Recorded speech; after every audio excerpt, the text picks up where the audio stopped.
লক্ষ্মী পুজোর আগেই বদলে যাবে ছোট পর্দায় চার নায়িকার ভাগ্য। কি হতে চলেছে গল্পের নতুন মোড়ে? দুর্গাপুজো পেরিয়ে লক্ষ্মী পুজো আসতে জি বাংলায় চার নায়িকার জীবনে এলো নতুন মোড়। কিভাবে লক্ষ্মীমন্ত হয়ে উঠবে কুসুম, জগদ্ধাত্রী, প্রণীতা ও লাজবন্তী? এবার সেই গল্পই দেখা যাবে ধারাবাহিকের আগামী পর্বে। ইতিমধ্যেই জগদ্ধাত্রীর গল্পে নতুন মোড় এসেছে। এখন এই ধারাবাহিকের গল্প এগোচ্ছে জগদ্ধাত্রীর মেয়ে দুর্গাকে কেন্দ্র করে। ঘরে বাইরে দুর্গার লড়াই যেন আরো প্রিয় হয়ে উঠেছে দর্শকের, তাই টিআরপি তালিকায় আবারও জায়গা করে নিয়েছে এই ধারাবাহিক। প্রায় 3 বছর ধরে চলছে এই মেগা। শুরুর দিকে টিআরপির প্রথম স্থান ছিল জগদ্ধাত্রীর দখলে, মাঝে কিছুটা মান পড়ে গিয়েছিল এই মেঘায়, তবে ধীরে ধীরে গল্পের মোড়ে আবারও টিআরপির তালিকায় প্রথম দিকেই দেখা যায় এই ধারাবাহিককে।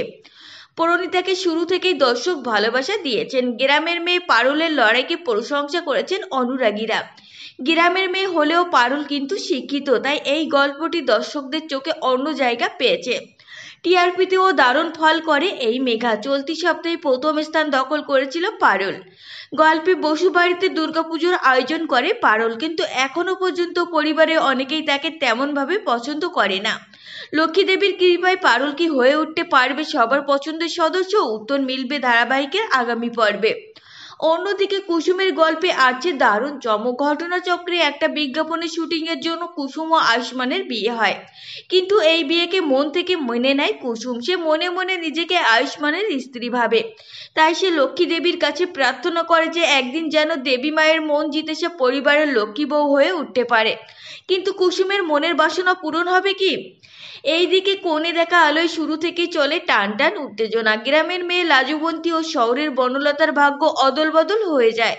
তারপর থেকে দুজনের জীবনে টানাপোড়েনের শেষ নেই। বনলতা তবুও নিজের জায়গা করে নিচ্ছে, তবে লাজু বয়সে ছোট, সে শহরে এসে হিমশিম খাচ্ছে। এইদিকে একটু একটু করে লাজুর প্রতি দুর্বল হয়ে পড়ছে অনুভব। লাজু কি পারবে লক্ষ্মী বউ হয়ে উঠতে? কি লেখা আছে তার ভাগ্যে? এসবের উত্তর মিলবে ধারাবাহিকের আগামী পর্বে। তো ফ্রেন্ডস, এই ছিল আজকের ভিডিও। আপনাদের যদি এই তথ্যগুলো ভালো লেগে থাকে অবশ্যই ভিডিওটিকে একটি লাইক করবেন আর চ্যানেলটিকে সাবস্ক্রাইব করে সঙ্গে থাকবেন।